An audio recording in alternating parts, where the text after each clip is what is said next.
No módulo de comunicação, como o próprio nome sugere, vão ser estudadas várias formas de se comunicar no mar. E quando eu falo comunicar, eu estou falando isso no sentido mais amplo possível, porque isso vai envolver vários aspectos e diferentes finalidades, né, do que uma simples comunicação ponto a ponto. Esse módulo ele começa com o estudo de uma publicação da Marinha do Brasil, que é o Especial de Radiooperador Geral, que é conhecido como EROG. Nessa publicação, o que o aluno vai estar aprendendo? Ele vai aprender desde a forma mais simples, né, de se comunicar no mar, e muito utilizada ainda no dia de hoje, que é a utilização do rádio VHF, até a utilização de meios mais sofisticados como o sistema Inmarsat, que utiliza satélite. Ele vai estudar todos os procedimentos que tem que ser observado quando realizando uma comunicação com outra embarcação, por exemplo. E não somente esse tipo de comunicação, né? Ele vai estar estudando também como que esses recursos são utilizados para alertar, por exemplo, outra embarcação quanto a um perigo à navegação. Então, se o cara está navegando, ele visualiza container flutuando, né? Ou em locais que tem presença de iceberg, um iceberg que se solta. Como que ele vai utilizar esse recurso para estar alertando as demais embarcações? Outra coisa que ele vai estudar, como que esses recursos são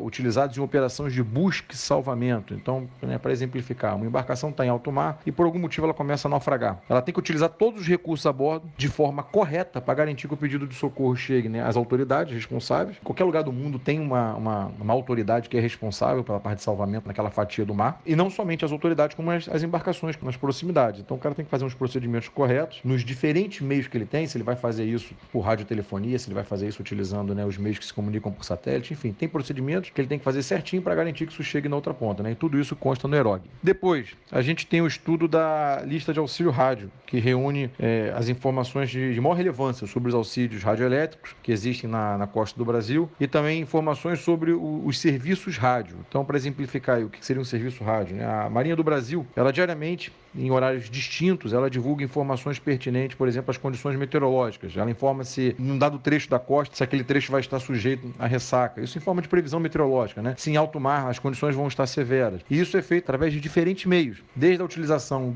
de VHF até a transmissão feita novamente, né, por tecnologia utilizando satélite, passando pela publicação de informação em canal específico da Marinha na internet.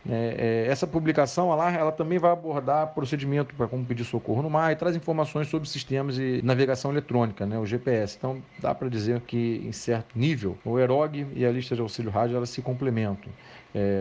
Isso que eu estou falando em relação à lista de auxílio rádio é a parte que é mais plausível de ser cobrada na prova, né? Porque ela também traz informações detalhadas sobre vários auxílios radioelétricos, né? Auxílio de navegação radioelétrica que consta na costa do Brasil, mas isso aí é difícil, essa parte já é difícil de sair questão daí, não é o que é cobrado. Na sequência, tem o estudo da publicação Aviso aos Navegantes, que é uma publicação, é um folheto quinzenal, também publicado pela Marinha, né? Então, o navegante entra lá no site da Marinha e consegue baixar quinzenalmente essa publicação.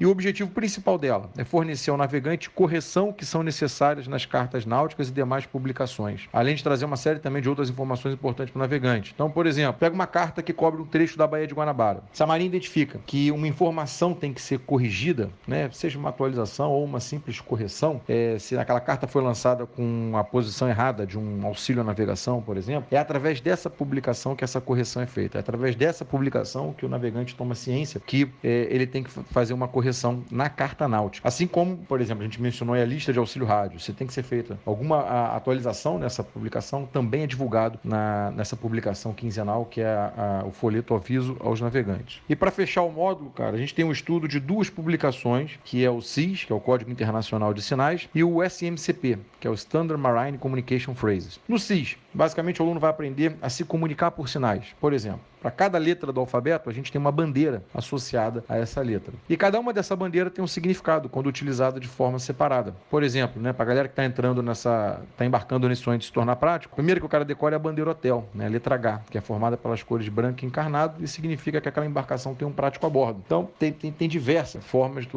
tem diversas mensagens que o navegante pode passar através desse regimento de bandeiras do CIS. E essas bandeiras, elas também podem ser utilizadas de forma combinada. Aí o cara está passando a utilizar mais de uma bandeira ao mesmo tempo. E aí dá origem a uma infinidade de mensagens, né?